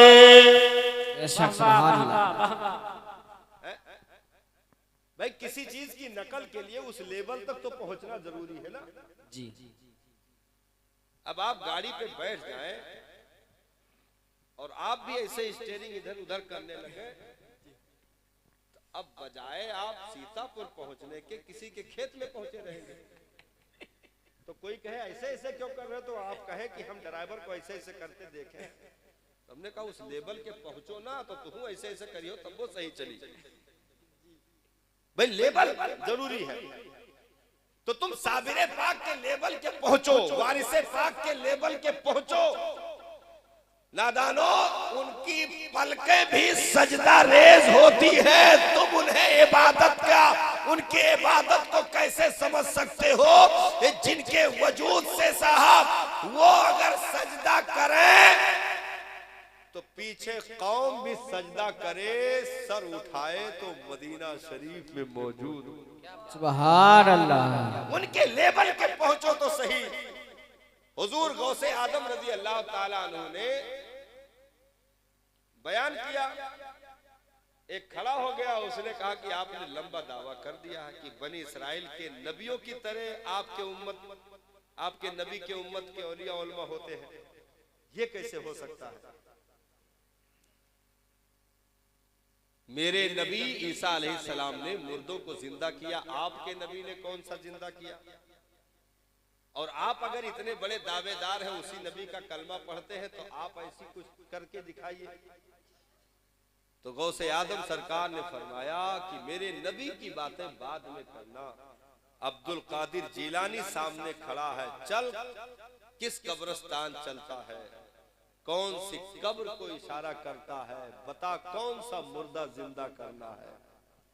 उसने ले जा करके कब्र की निशानदेही की तो कहा ये एक गवैये की कब्र है, अब तू बता ये गाता हुआ उठे कि ऐसे सिंपल उठे? तो आपने इशारा किया, वो निकल कर बाहर आया, कहा का कयामत आ गई, कहा नीचे हो जाओ, करामत थी, कयामत अभी नहीं आई। सुभान अल्लाह। क्या बात? क्योंकि कयामत के करीब ही मुर्दे उठाए जाएंगे ना। तो उठ के खड़ा हुआ, कहा कयामत आ गई, कहा नहीं बस छुप जाओ, अब करामत थी, कयामत नहीं। तो गौसे आदम सरकार ने डूबी कश्ती को तिरा करके, मुर्दे जिंदा करके आपने दुनिया में साबित कर दिया कि जब उस नबी के दर का अदना सा नौकर ऐसा पावर रखता गए तो मुस्तफा जाने रहमत के अख्तियार का आलम क्या होगा? सुभान अल्लाह। अरे तकबीर, अल्लाहु अकबर। अरे रिसाला। जब उनके गदा भर देते हैं शाहान जमाना की झोली, माशाअल्लाह माशाअल्लाह। जब उनके गदा भर देते गए शाहान जमाना की झोली, अरे मुहताज का जब ये आलम है तो मुख्तार का आलम क्या होगा? सुभान अल्लाह। सुभान अल्लाह। ये शान है गौसे आजम की तो सरकार का आलम क्या होगा? सुभान अल्लाह। माशाअल्लाह सुभान अल्लाह। इसलिए वली अपने नबी का आईना होता है। ये विलायत बहुत आसानी से नहीं मिला करती।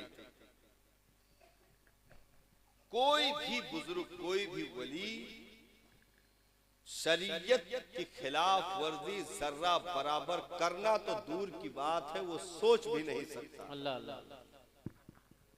हाँ, क्योंकि शरीयत ही पर चलने से उसे ये मकाम हासिल हुआ है, तो वो उसकी खिलाफ वर्जी कैसे कर सकता है?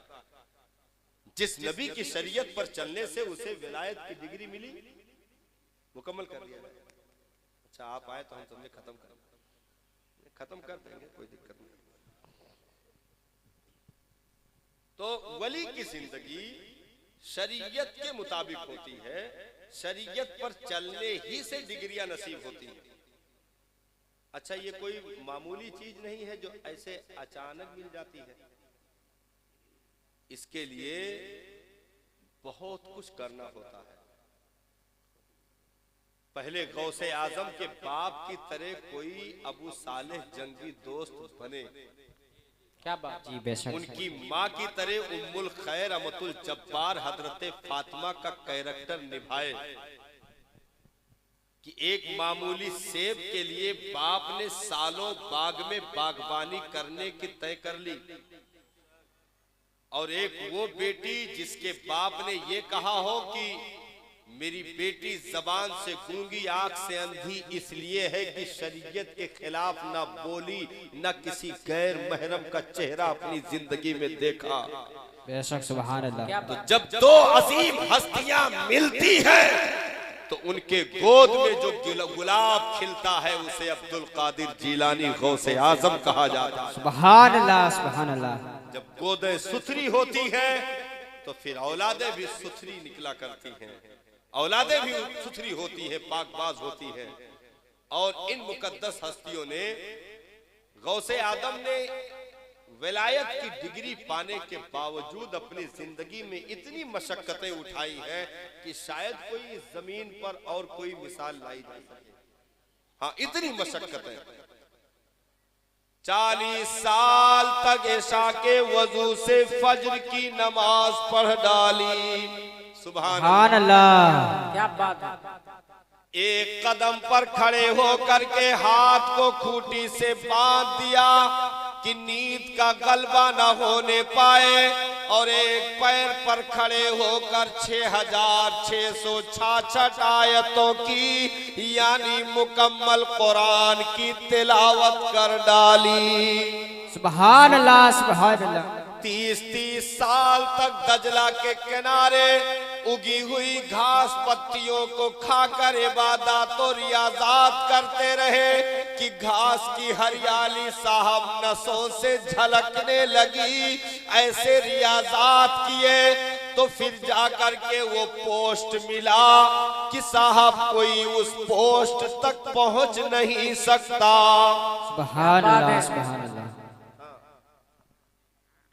देखिए, दायरे इस्लाम है, जो बाहर है वो तो गैर है, अंदर आ गए यानी कलमा पढ़ लिया तो उन्हें मुसलमान कहा जाता है। कलमा पढ़ने के साथ अमल भी जारी किया तो फिर मुसलमान के साथ साथ मोमिन का भी खिताब मिल जाता है, और उसमें तरक्की की तो मोमिने कामिल का खिताब, और उसमें तरक्की की तो मुत्तकी का खिताब, और तरक्की की तो सालिहीन का खिताब, और तरक्की की तो फिर नौजबा सालिकीन का खिताब, औताद का खिताब, अब्दाल का खिताब, विलायत का खिताब, और तरक्की की तो गौसियत का खिताब, और कमाल हासिल किया तो गौसे आजम का खिताब। सुभान अल्लाह सुभान अल्लाह। ऐसे अचानक गौसे आजम नहीं बनाया जाता। इतने सारे दर्जात को पार करते करते, इतने जीनों को चढ़ते हुए तब जा करके गौसे आजम का पोस्ट आपको अता किया गया। अब ज़ुहूरे इमाम मेहदी तक, क्या बात है, ज़ुहूरे इमाम मेहदी तक यानी कुर्बे कयामत तक गौसे आजम के पोस्ट पे सिवाय अब्दुल कादिर जीलानी के कोई दूसरा नहीं हो सकता। सुभान अल्लाह सुभान अल्लाह। माशाअल्लाह। वो अजीम मनसब रब ने अता फरमाया है, और आपने इरशाद फरमाया। ये बात बताने से पहले एक छोटी सी बात बता दूं। एक आदमी जो ऐसे नॉर्मल है, अंगूठा टेक है, वो अगर मर जाए तो उसका पावर ये होता है, मरने के बाद कब्र में जाने के बाद उसके देखने की कुव्वत बढ़ जाती है, उसके सुनने की कुव्वत बढ़ जाती है। था अंगूठा टेक, लेकिन कब्र में जाने के बाद फसीह अरबी बोलता है, अरबी में गुफ्तगू करता है, और सुनने की कुव्वत ऐसे बढ़ती है कि सरकार ने फरमाया कि जब लोग दफन करके वापस आते हैं तो वो कब्र में लेटा हुआ उनके जूतों और चप्पलों से जो आवाज पैदा होती है उस आवाज को भी सुन लेता है। ये आम आदमी का पावर है। तो जो नेक बंदा कब्र में गया हो उसकी समात का, उसके देखने का, उसकी जो है सुनने का क्या पावर रहा होगा, क्या पावर होगा। सुभान अल्लाह। और कोई वली कब्र में जाए तो साहब दुनिया में तो पावर था ही, आलमे बरज़ख में मजीद पावर बढ़ा दिया जाता गए। सुभान अल्लाह, सुभान अल्लाह। क्या कहने हैं। तो जब आम बंदों का ये पावर हो सकता है साहब, तो गौसे आजम का पावर कैसा होगा। सुभान अल्लाह, सुभान अल्लाह। इसीलिए आपने इरशाद फरमाया, औलिया के जमात में अब्दुल कादिर ऐसे गए जैसे नबियों की जमात में उसका नाना रहा। सुभान अल्लाह, सुभान अल्लाह। माशाअल्लाह। तो फिर वो पोस्ट जब अता किया गया, आपको वो कमाल, वो खूबी नसीब हुई। माशाअल्लाह। नारे तकबीर, अल्लाहु अकबर, नारे रिसालत, मसलके आला हजरत जिंदाबाद, फैजाने आला हजरत जिंदाबाद, सैयद अंबर हुसैन मियां साहब किबला जिंदाबाद, औलादे गौसे आजम जिंदाबाद, औलादे गौसे आजम जिंदाबाद, औलादे गौसे आजम जिंदाबाद, उलमाए अहले सुन्नत जिंदाबाद, नारे तकबीर, अल्लाहु नारे अकबर, रिसालत। या रसूल अल्लाह।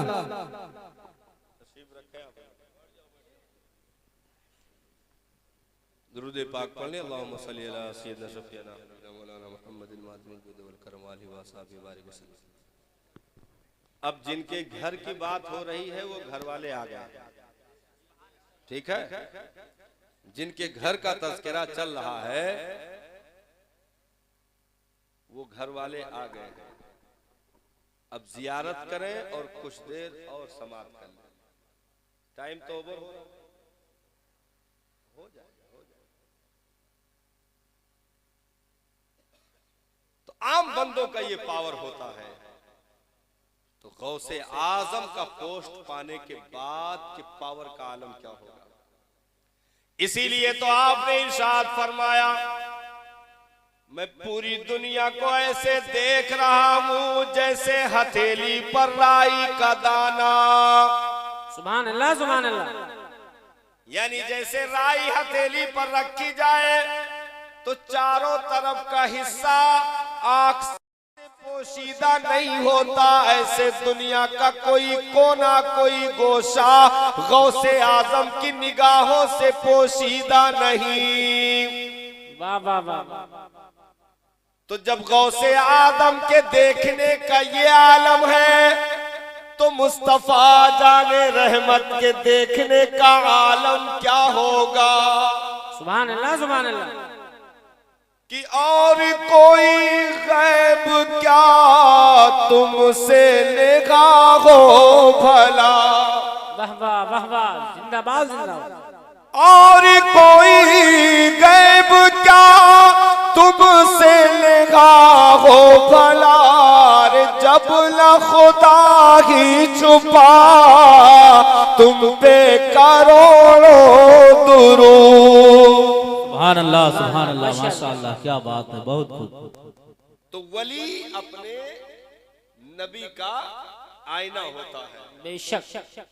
जितना वली से करीब आप होते जाएंगे नबी की जात से, उसी कदर आपको कुर्ब नसीब होता जाएगा। सुभान अल्लाह। और जिस कदर नबी से करीब होते जाएंगे खुदा के कुर्ब का दर्जा आपको उतना ही नसीब होता चला जाएगा। माशाअल्लाह। तो गौसे आदम रजी अल्लाह ताला अन्हु ने इस जमीन पर दीन के लिए वो काम किया, आपने वो काम किया कि साहब उस दौर में जबकि फितने ऐसे उठे हुए थे कि आहिस्ता आहिस्ता दीन के तमाम तर चीजों को जवाल आना शुरू हो गई। लेकिन जब अब्दुल कादिर जीलानी ने बगदाद में कदम रखा और दीन इस्लाम के लिए, नबी की शरीयत के लिए जब काम करना शुरू किया, तो परवरदिगार आलम ने गौसे आजम की बरकत से दीन को जिंदा कर दिया और जवानी अता कर दी। क्या बात।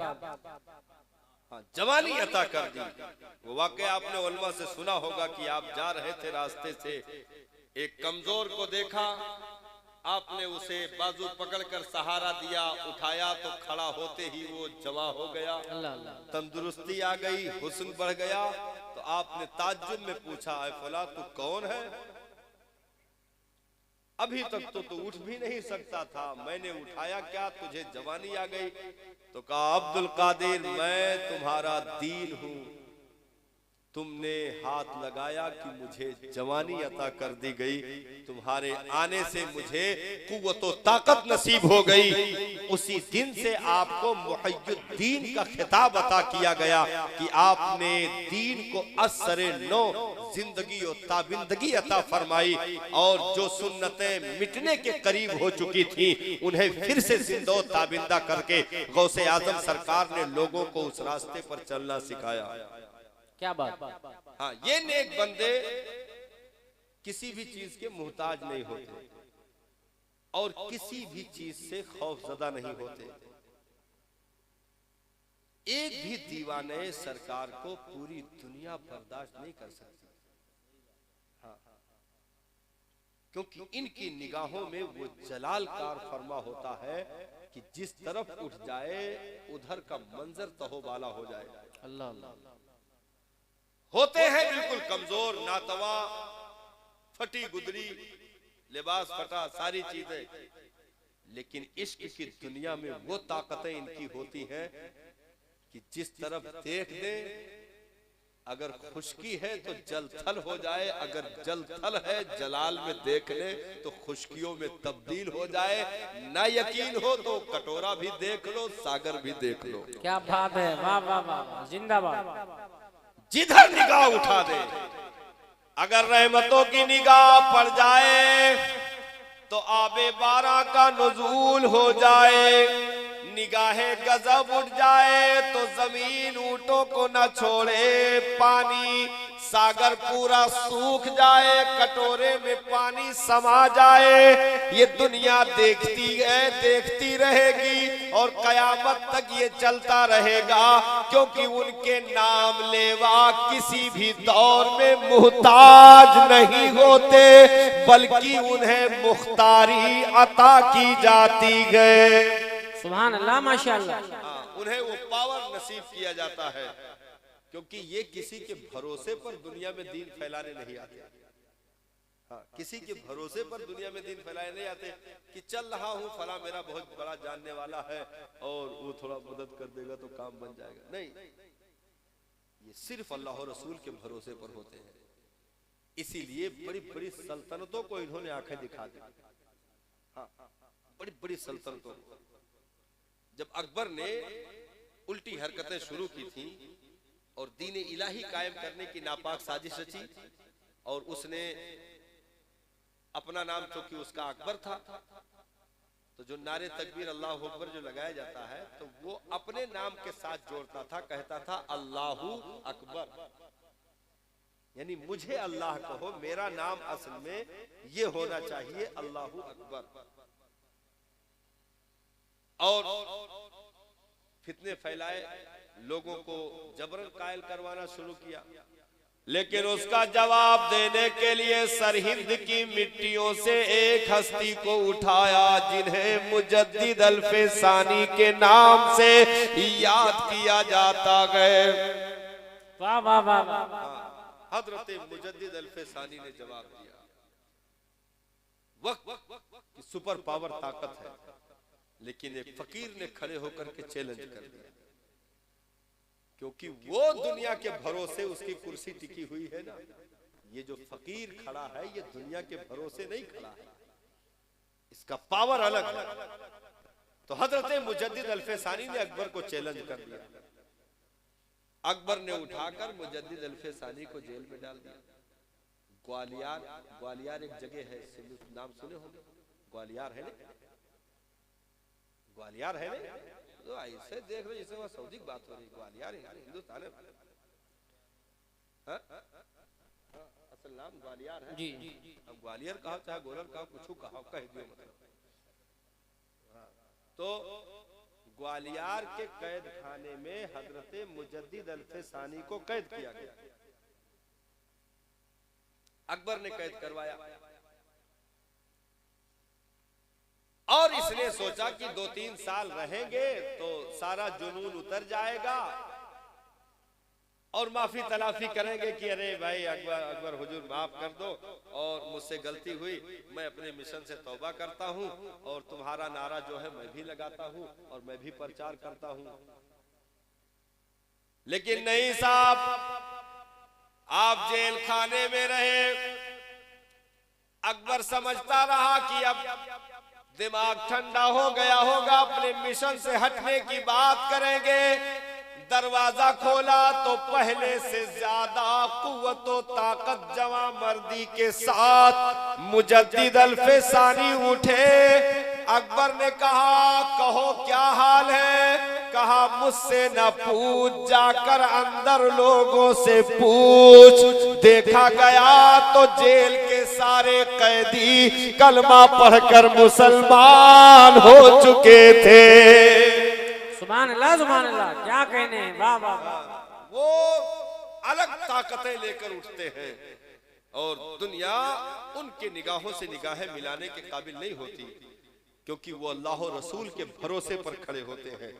इसलिए परवरदिगारे आलम ने इन मुकद्दस हस्तियों के ताल्लुक से कुरान मजीद में ऐलान फरमाया, अला इन्ना औलिया अल्लाहि ला खौफुन अलैहिम वला हुम यहज़नून। माशाअल्लाह माशाअल्लाह। हाँ, खबरदार, होशियार हो जाओ, बेशक अल्लाह के वलियों को न कोई खौफ है न ही कोई हुज़्न मलाल। इन्हें बेखौफ करके रखा गया है, क्योंकि ये वो मुकद्दस हस्तियां हैं जिन्होंने तक़वे की मंजिल पर अपने आप को फायज किया और रब ने वो उरूज, वो मर्तबा, वो रुतबा अता फरमाया। तो अब यहां तक आपने समझ लिया कि कोई भी वली बेनमाजी नहीं होता, कोई भी पीर बेनमाजी नहीं होता, कोई भी बुजुर्ग, कोई भी अल्लाह का नेक बंदा बेनमाजी नहीं होता। क्यों?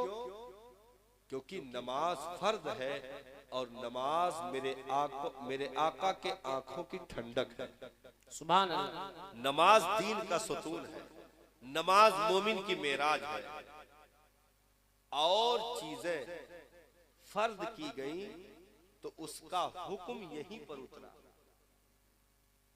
और चीजें जो फर्ज की गई उसका हुक्म यहीं पर उतरा।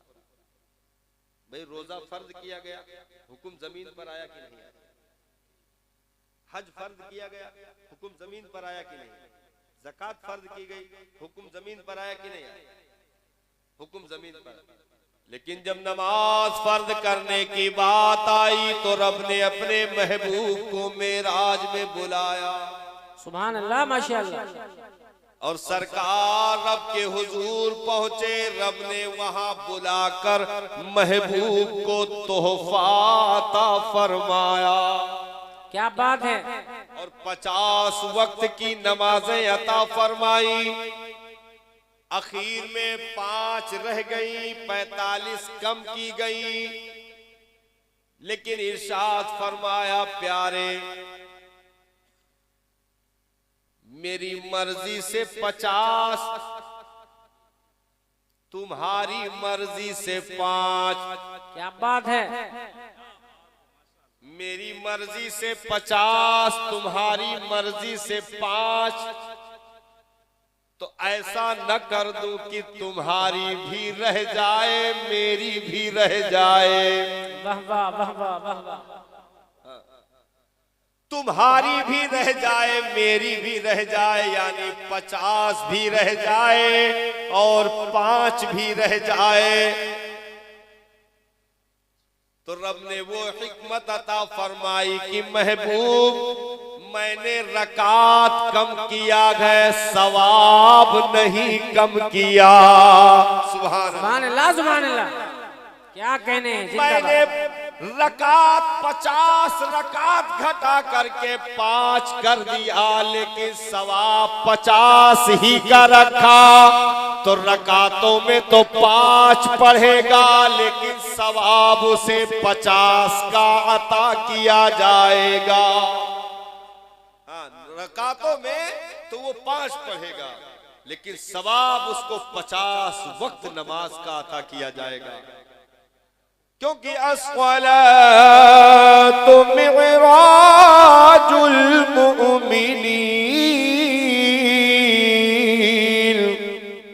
माशाअल्लाह, सुभान अल्लाह, सुभान अल्लाह। नमाज मोमिन के लिए बुलंदी है, मेराज है, क्योंकि ये एक सजदा जिसे तू गिरा समझता है, 1000 सजदों से देता है आदमी को नजात। क्या बात है, सुभान अल्लाह। बंदा अगर अपने रब के हुजूर झुकना सीख जाए तो रब उसे जितना वो झुकता जाएगा मौला उतना ही उस बंदे को बुलंद करता जाएगा। माशाअल्लाह। और जो रब के आगे सिर्फ एक दर पे झुकना सीख जाए तो उसे दुनिया के करोड़ों चौखटों पर झुकने से बचा देता है, महफूज कर देता है। अकबर ने मुजद्दिद अल्फेसानी को झुकाना चाहा, अकबर ने मुजद्दिद अल्फेसानी को झुकाना चाहा। ऐसे बुलाया क्योंकि लोग आते थे तो सजदे थे अकबर के सामने, ऐसे धड़ाम से सजदे गिर जाते थे। मुजद्दिद अल्फेसानी पहुंचते तो बिल्कुल ऐसे चल पहुंचते थे। तो कहता कि यार ऐसे नहीं होगा, इनको तो मैं झुका के रहूंगा। तो अकबर ने दरवाजा छोटा बनवाया, दरबार का इंटीरी वाला दरवाजा छोटा कर दिया कि उसमें आदमी ऐसे अगर जाए तो धड़ाम से लड़ जाए। अल्लाह। तो अब जाहिर सी बात है अब वो दरबार के सामने ही दरवाजा मेन गेट था, वही छोटा करवा दिया था। और बुलवावा भेजा कि जाओ मुजद्दिद को बुला कर लेकर आओ। हजरत मुजद्दिद अल्फेसानी को बुलावा भेजा गया, आप आए। पहुंचते ही दरवाजा देखा तो अकबर की साजिश समझ गए। अल्लाह अल्लाह अल्लाह। दरवाजा देखा कि ये तो छोटा कर दिया है, तो पूरी बात समझ गए कि ओ अच्छा, इसके हुक्म पर हमने अमल नहीं किया, तो अब ये ऐसे झुकाना चाहता है कि मैं इसे झुक के जाऊंगा तो खुश हो जाएगा कि कम से कम झुके तो सही, मेरे दिल को सुकून मिल जाएगा कि थोड़ी देर के लिए सही झुके तो। लेकिन मुजद्दिद ने बजाय सर पहले दाखिल करने के उस छोटे दरवाजे में पैर पहले दाखिल किया और ऐसे झुककर आप अंदर तशरीफ ले गए। कहा तेरी तमन्ना पूरी नहीं हो सकती। सुभान अल्लाह, माशाअल्लाह, क्या कहने हैं। हाँ, पहले पैर दाखिल किया और ऐसे आपने जो है पीछे की तरफ झुक करके ऐसे दाखिला लिया, गर्दन नहीं झुकाई और कहा ये सर सिर्फ खुदा के हुजूर झुकता है, दुनिया में किसी इंसान के आगे ये कट तो सकता है, कभी झुक नहीं सकता। माशाअल्लाह, वाह वाह। ये वो मुकद्दस हस्तियां होती हैं जिनके वजूद से दीन की तबलीग होती है। जिधर से गुजर जाएं वो बस्तियां ईमान की खुशबू से मुअत्तर हो जाया करती हैं, क्योंकि परवरदिगार आलम ने इन मुकद्दस हस्तियों को इस दुनिया में बेखौफो खतर करके रखा है और इन्हें तकवा के उस अजीम मंजिल पर फायज करके रखा गया कि आज हम और आप अपने मुकद्दर पे जितना फख्र करें वो कम है, क्योंकि हम गौसे आजम सरकार के नाम लेवा है। और गौसे आजम सरकार फरमाते हैं मेरा नाम कोई ले नहीं सकता जब तक मैं न चाहूं। सुभान अल्लाह बोलो। गौसे आजम सरकार फरमाते हैं मेरा नाम उस वक्त तक कोई नहीं ले सकता जब तक मैं न चाहूं, यानी बगैर मेरी मर्जी के मेरा नाम कोई ले नहीं सकता। तो हम यहाँ बैठकर गौसे आदम सरकार का जिक्र कर रहे गए, बिलाशुबा इसमें बगदाद के दूल्हा की मर्जी शामिल गए। सुभान अल्लाह, माशाअल्लाह, वाह वाह। सरकार गौसे पाक की मर्जी शामिल है, अल्हम्दुलिल्लाह।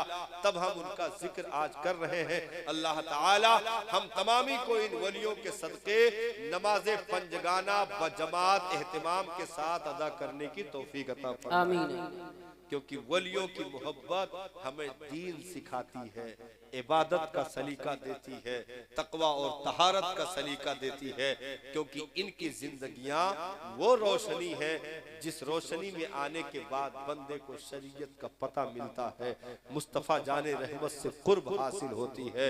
इसीलिए आला हजरत सरकार ने फरमाया, वाह क्या मर्तबा गौस है बाला तेरा। सुभान अल्लाह, माशाअल्लाह। आज की तकरीर हो गई, अब बोल सकते हो सुभान अल्लाह। वाह क्या मर्तबा ऐ गौस है बाला तेरा, ऊंचे ऊंचों के सरों से कदम आला तेरा, ऊंचे ऊंचों के सरों से कदम आला तेरा। और सर भला क्या कोई जाने कि कैसा तेरा, औलिया मलते हैं आंखें वो है तलवा तेरा, औलिया मलते गए। अस्सलाम वालेकुम रहमतुल्लाहि।